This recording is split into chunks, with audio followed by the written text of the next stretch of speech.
Por quase 20 anos, o desaparecimento de Natalee Holloway assombrou o mundo como um dos casos não resolvidos mais inquietantes da era moderna. Agora, o enigma finalmente foi desvendado, e o que se descobriu é ainda mais sombrio do que qualquer hipótese levantada ao longo dos anos. Investigadores revelaram uma sequência perturbadora de acontecimentos, marcada por obsessão, mentiras e uma crueldade inimaginável. O que antes era visto como um mistério comovente acabou se transformando em uma verdade aterradora e obrigou o mundo a confrontar o horror por trás do desaparecimento de Natalee. Em maio de 2005, Natalee Holloway, uma estudante exemplar de 18 anos da Mountain Brook High School, no Alabama, embarcou para Aruba, no Caribe, ao lado de 124 colegas de turma. A viagem de formatura deveria ser apenas uma despedida alegre do ensino médio, uma chance de aproveitar os últimos momentos antes de cada um seguir seu caminho. O futuro de Natalee era promissor. Ela havia conquistado uma bolsa integral na Universidade do Alabama e sonhava em estudar medicina para, um dia, se tornar médica. Era descrita como inteligente, dedicada, cheia de energia e profundamente gentil. Todos a viam como uma jovem responsável e inspiradora. Mas aquilo que deveria ser uma experiência inesquecível se transformou em um pesadelo irreversível. Na madrugada de 30 de maio de 2005, poucas horas antes do retorno do grupo para os Estados Unidos, Natalee desapareceu sem deixar qualquer rastro. Naquela última noite, ela tinha ido com amigos ao Carlos and Charlie's, um clube noturno famoso em Oranjestad, capital da ilha. O clima era de festa, mas seria a última vez que alguém a veria com vida. Testemunhas afirmaram que Natalee saiu do local acompanhada de 3 jovens: Joran van der Sloot, um estudante holandês de honra de 17 anos que morava em Aruba, e os irmãos Deepak e Satish Kalpo. Segundo o relato inicial dado à polícia, eles disseram que deixaram Natalee em segurança no hotel, mas isso nunca aconteceu. Ela simplesmente não voltou ao quarto. Na manhã seguinte, o alerta tomou conta do grupo quando Natalee não apareceu para ir ao aeroporto. Sua mala permanecia intacta, arrumada no quarto. O passaporte ainda estava dentro. Não havia nenhum indício de fuga voluntária, e sim, de algo terrível. O caso rapidamente ganhou atenção internacional e se tornou um dos desaparecimentos mais impactantes e enigmáticos da história recente. E quando a verdade finalmente começou a emergir, revelou algo ainda mais assustador do que qualquer suposição feita na época. Antes disso, porém, o mundo assistiria a uma das maiores e mais exaustivas buscas já realizadas em Aruba. Uma busca global e uma teia de confusão. Policiais locais, voluntários, moradores e até membros do FBI iniciaram imediatamente as buscas, quando os amigos de Natalee relataram seu desaparecimento. Equipes vasculharam praias, mergulharam em pontos de risco, revistaram florestas e percorreram estradas remotas. Aviões sobrevoaram a ilha. Barcos examinaram as águas ao redor de Aruba. Cães farejadores foram levados para seguir qualquer pista possível. Mas apesar de todo o esforço, nada foi encontrado. Nenhum item pessoal de Natalee foi recuperado. Seu celular, sua bolsa, até seus sapatos, tudo havia desaparecido. Não havia sinais de luta. Nenhuma testemunha apresentou informações concretas. Nenhuma câmera de segurança revelou algo útil. A única pista eram os 3 jovens com quem ela foi vista pela última vez: Joran van der Sloot e os irmãos Deepak e Satish Kalpo. Todos foram identificados e levados para interrogatório. Inicialmente, afirmaram ter deixado Natalee no hotel em segurança. Mas quando a polícia começou a pressioná-los, suas histórias começaram a mudar. Um disse que a levou para a praia. Outro sugeriu que ela permaneceu no carro. As versões eram confusas. As linhas do tempo não batiam. As respostas não se encaixavam. A suspeita cresceu. E poucos dias depois, os 3 foram presos. Porém, sem evidências físicas ou testemunhas que confirmassem qualquer versão, as autoridades foram obrigadas a soltá-los. Nos 2 anos seguintes, eles seriam presos e liberados várias vezes. Mesmo assim, os promotores nunca tiveram provas suficientes para acusá-los formalmente. Em 2007, um juiz declarou que não havia evidência de que Natalee tivesse morrido por violência. Mas as suspeitas nunca desapareceram. Enquanto isso, o comportamento de Joran tornou-se cada vez mais perturbador. Ele negava saber o que havia acontecido. Então, em 2008, Afirmou a um jornalista holandês disfarçado que Natalie havia morrido em sua presença e que ele havia se livrado do corpo. A revelação chocou o mundo. Pouco depois, ele voltou atrás, dizendo que havia mentido para impressionar o repórter. A confissão era falsa, segundo ele. Os investigadores ficaram sem nada confiável. Cada nova versão apenas aprofundava a dor e reacendia o tormento da família. Beth Holloway, mãe de Natalie, tornou-se o rosto público da busca. Ela se recusou a desistir. Viajou diversas vezes a Aruba, deu entrevistas, falou com a imprensa diretamente. Sua determinação era inabalável. Em certo momento, a família chegou a oferecer uma recompensa de $1 milhão por qualquer informação que levasse ao paradeiro de Natalie. Eles acreditavam que o dinheiro poderia quebrar algum silêncio.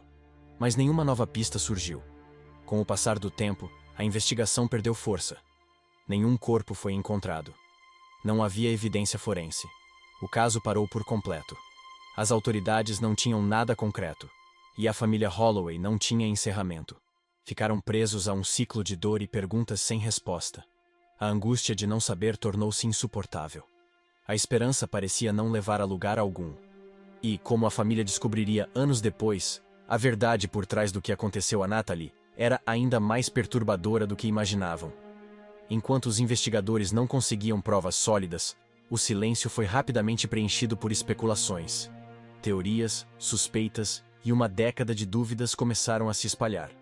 Muitos passaram a acreditar que havia muito mais na história do que havia sido divulgado ao público. O que começou como murmúrios sobre um possível acobertamento cresceu ao longo do tempo.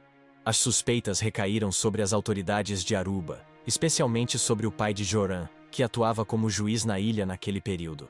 Desde o início, vários detalhes não faziam sentido. Os irmãos Calpo e Joran foram presos no início da investigação, mas foram liberados rapidamente. Seus depoimentos eram inconsistentes e mudavam a cada versão. Mesmo assim, as lacunas nunca foram totalmente investigadas. Para muitos, parecia que alguém com poder estava tentando protegê-los, ou fazer o caso desaparecer discretamente. Com o tempo e a perda do interesse público, novas teorias perturbadoras começaram a surgir. Alguns deixaram de acreditar que Natalie havia perdido a vida na ilha. Em vez disso, passaram a temer que ela pudesse ter sido sequestrada. Surgiram rumores preocupantes de que Joran estaria ligado a atividades ilegais. Isso levou muitos a acreditar que Natalie poderia ter sido levada viva. Alguns chegaram a pensar que ela ainda poderia estar em algum lugar, incapaz de escapar. Outros temiam que pudesse sofrer de perda de memória, sem saber quem era ou o que havia acontecido. A possibilidade de que Natalie ainda estivesse viva criou um novo tipo de sofrimento para sua família. Beth Holloway, especialmente, nunca desistiu. Ano após ano, manteve a esperança. Investigou cada pista, por menor que fosse. Recusou-se a parar de procurar pela filha, mesmo quando o mundo seguiu em frente. Mas em 2010, aconteceu algo que trouxe ainda mais dor. Joran entrou em contato diretamente com Beth. Disse que sabia onde estava o corpo de Natalie e que revelaria a localização, mas somente se recebesse $250 mil. O que Beth fez a seguir é dilacerante. Ela não hesitou. Acreditou que finalmente poderia receber a resposta pela qual esperou por tantos anos. Aceitou o acordo e pagou o valor pedido. O que Duran entregou a Beth em troca não foi a verdade, mas uma mentira cruel e premeditada. Ele afirmou que os restos mortais de Natalie estavam enterrados sob a fundação de um prédio próximo ao Aruba Racquet Club. Rapidamente, investigadores verificaram a informação. Eles analisaram imagens de satélite e registros de construção. Descobriram que, na época indicada por Duran, não havia nenhum prédio naquele local. Não existia fundação, estrutura ou qualquer sinal ligado a Natalie. A história era falsa do início ao fim. Duran havia se aproveitado do luto e do desespero de Beth. Ele mentiu por dinheiro, sabendo exatamente o quanto ela queria encontrar a verdade. O impacto emocional dessa traição foi devastador para Beth. Ela já havia passado anos convivendo com a incerteza, seguindo cada pista possível e alimentando esperança mesmo diante de tantas frustrações. Agora, o homem que ela acreditava ser responsável pelo desaparecimento de sua filha havia usado sua dor para feri-la mais uma vez. Deu-lhe esperança, tirou seu dinheiro e depois a destruiu novamente com uma mentira fria e calculada. A traição foi mais do que cruel. Deixou Beth com ainda mais sofrimento e perguntas sem resposta. Sua confiança havia sido usada contra ela de uma das maneiras mais dolorosas possíveis. Por muitos anos, o mistério continuou atraindo atenção. A mídia, o público e até investigadores particulares buscavam as peças que faltavam. Cada um tinha sua teoria sobre o que acreditava ter acontecido, mas ninguém tinha a verdade. O caso continuava sendo um dos desaparecimentos não solucionados mais comentados do mundo. Ainda assim, ninguém conseguia afirmar com certeza o que havia acontecido com Natalie. Isso mudou quase 20 anos após seu desaparecimento. Quando a verdade veio à tona, não foi apenas uma história triste. Era algo muito mais perturbador. Essa realidade começou a emergir em 2012, quando outra jovem passou por uma experiência assustadoramente semelhante, declarada morta, mas sem justiça imediata. Em 2012, já haviam se passado 7 anos longos e dolorosos desde o desaparecimento de Natalie. Seu caso havia capturado a atenção mundial. Muitos acompanhavam de perto, esperando que respostas surgissem. Mas, por mais buscas que fossem realizadas e depoimentos coletados, nenhuma prova concreta apareceu. Não havia avistamentos confirmados. Nenhuma evidência física revelava com clareza o que havia acontecido. A falta de respostas apenas aprofundava a dor de sua família. Com o passar do tempo, a esperança começou a se esvair. Apesar de ainda acreditarem que Natalie pudesse ser encontrada, a família precisou tomar uma decisão legal extremamente dolorosa. Em 2012, um juiz do Alabama declarou Natalie Holloway legalmente falecida. Essa decisão foi emocionalmente devastadora. Não era o desfecho que seus entes queridos desejavam, mas forneceu algum reconhecimento pela perda que eles carregavam há anos.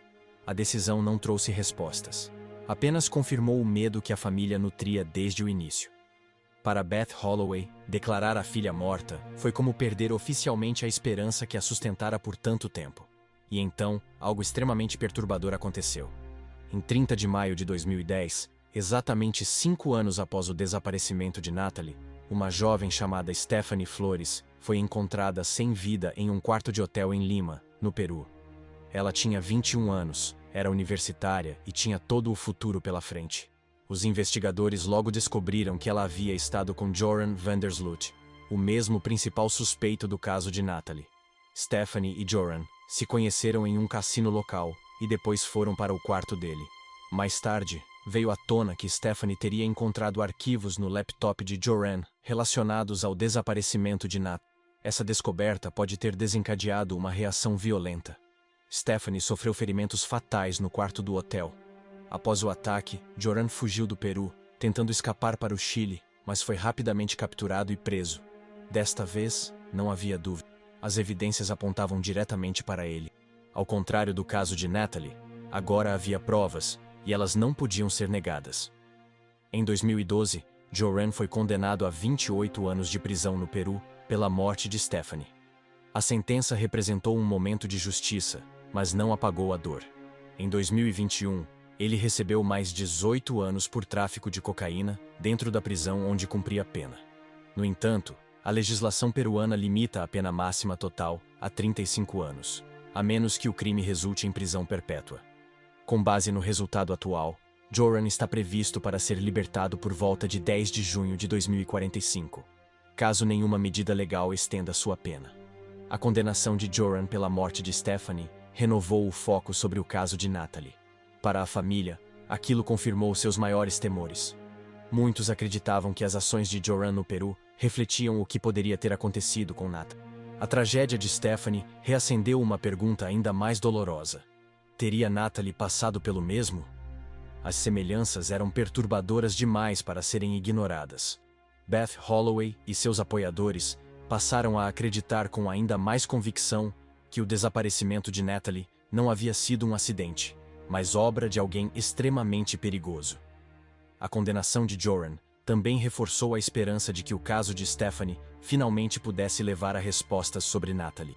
E de certa forma, levou, não por meio de uma acusação de assassinato, mas quando Joran foi extraditado para os Estados Unidos por ter cometido fraude contra a mãe de Natalie. A confissão de um assassino e uma verdade chocante. Em junho de 2023, Joran foi temporariamente extraditado para o Alabama para responder a acusações federais de fraude eletrônica e extorsão relacionadas ao golpe que deu em Beth Holloway em 2010. Foi durante esse processo que tudo mudou. Como parte de um acordo judicial, Joran concordou em dar uma confissão completa e verdadeira, em um procedimento legal chamado proffer. Essa era sua oportunidade de dizer a verdade em troca de uma sentença reduzida. O que ele revelou nessa confissão foi profundamente perturbador e devastador. Segundo suas próprias palavras, Natalie o rejeitou quando ele tentou se aproximar dela na praia. Ela reagiu se defendendo e lhe deu um golpe com o joelho na virilha.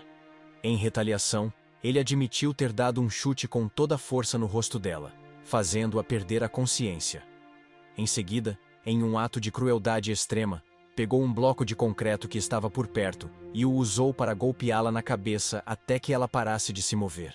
Depois disso, empurrou o corpo ao mar.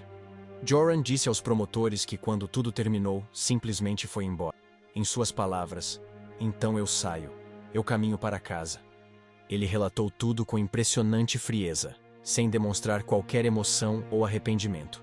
O que veio depois foi ainda mais difícil de compreender. Ele descreveu ter voltado à sua rotina como se nada tivesse acontecido. Naquele mesmo dia, conferiu os resultados de partidas de futebol, tomou banho e foi para a escola. A total ausência de culpa deixou chocados todos os que ouviram os detalhes. Em sua declaração, Joran também afirmou que os irmãos Kalpoe, suspeitos por anos, não tiveram qualquer envolvimento. Disse ter agido totalmente sozinho, o que finalmente eliminou as suspeitas que pairavam sobre eles. Beth Holloway confirmou depois que a confissão havia sido respaldada por um teste de polígrafo, o que deu credibilidade ao relato. O tribunal aceitou o acordo. Por seus crimes de extorsão e fraude eletrônica, Joran foi condenado a 20 anos de prisão, a serem cumpridos ao mesmo tempo da pena que já cumpre no Peru. Porém, os termos do acordo estabelecem que, se algum dia for libertado do presídio peruano, ele será enviado imediatamente aos Estados Unidos para cumprir o restante da pena. Após quase 2 décadas de teorias, rumores e perguntas dolorosas, a verdade sobre o que aconteceu com Natalie Holloway finalmente veio à tona. Mas a realidade era muito mais dolorosa do que qualquer pessoa poderia imaginar. A brutalidade do ato, somada à frieza com que Joran descreveu tudo, deixou o tribunal estarrecido. Não foi apenas o crime em si que chocou as pessoas, foi a completa ausência de humanidade em seu comportamento. A maneira como narrou o momento, sem culpa, tristeza ou empatia, impressionou até os mais experientes funcionários da justiça. A reação no tribunal refletiu todo o peso emocional daquele instante. O veredito, ouvido pelo mundo. Do lado de fora do Tribunal Federal, Beth Holloway finalmente estava diante da verdade que buscou por quase 20 anos. O homem que antes era apenas um suspeito do desaparecimento de sua filha não era mais uma dúvida. Ele havia admitido o que fez. "Acabou", disse Beth, com a voz trêmula, mas firme. Seus olhos estavam cheios de lágrimas, embora ela tentasse ao máximo contê-las. Respirou fundo e declarou: "Joran Vandersloot não é mais o suspeito no caso da minha filha. Ele é o responsável. Joran Vandersloot não é mais o suspeito no assassinato da minha filha. Ele é o assassino." Essas palavras carregavam o peso de quase 2 décadas de sofrimento. Eram as palavras de uma mãe que jamais deixou de lutar por sua filha. Beth viveu com o coração partido todos os dias desde o desaparecimento de Natalie. Dentro do tribunal, ela esteve frente a frente com o homem que roubou o futuro de sua filha. Manteve-se firme, mas sua dor era visível para todos que a ouviram falar. Ela olhou diretamente para Joran e falou com uma voz firme e penetrante. "Você é o responsável", disse do púlpito do tribunal. "E quero que se lembre disso todas as vezes que a porta da sua cela se fechar." Beth ouviu em silêncio enquanto os detalhes horripilantes eram lidos em voz alta. O homem que tirou a vida de sua filha havia voltado para casa depois, como se nada tivesse acontecido. Seguiu com o dia normalmente, sem arrependimento, sem preocupação, sem consciência. Beth o encarou novamente. Suas palavras foram diretas e sinceras. Ela não suavizou a verdade. "Você está acabado, Joran. Não vejo como vai aguentar." A juíza Ana Monasco também se dirigiu ao tribunal com seriedade e clareza, garantindo que todos compreendessem a gravidade do que aconteceu. Ela havia lido a confissão. Ouviu a dor na voz de Beth. e respondeu com firmeza e precisão. Considero sua confissão um ato brutal contra Natalie Holloway, disse a juíza Monasco. Você tirou a vida de duas jovens mulheres que simplesmente recusaram seus avanços indesejados. E fez isso em incidentes diferentes, separados por anos. A procuradora norte-americana Prim Scalona também falou durante a audiência. Reconheceu a dor inimaginável que Beth e sua família carregaram por tanto tempo. Deu voz ao que muitos pensavam. Não posso imaginar a angústia, as noites sem dormir e as incontáveis lágrimas que Beth e sua família devem ter derramado, disse ela. Apesar da dor, os Holloway nunca desistiram. O amor por Natalie foi o que nos trouxe até aqui. A força de Beth se tornou a voz de todas as mães enlutadas que já buscaram justiça. E a história de sua filha, marcada por tragédia e resistência, jamais será esquecida. Porque este caso nunca será esquecido.